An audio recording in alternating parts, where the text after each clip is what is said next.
කොහොමද ඔයාලට අපි ඉගෙන ගමුද B වර්ගය ක්‍රියාපද ගැන. දන්නෝනේ B වර්ගය ක්‍රියාපද කියන්නේ ඉතින් ඉංග්ලිෂ් ලැන්ග්වේජ් එක දෙවියෙක් වගේ තමා. ඔව් හරියටම හරි. ඇයි මම එහෙම කියන්නේ?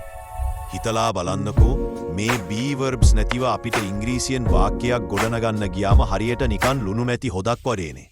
කිසිම පණක් නැහැ. වාක්‍යයක කොණ්ඩු නාරටිය වගේ ඉඳගෙන මුළු අර්ථයම වෙනස් කරන්න පුළුවන් බලයක් මේ B කාණ්ඩයට තියෙනවා.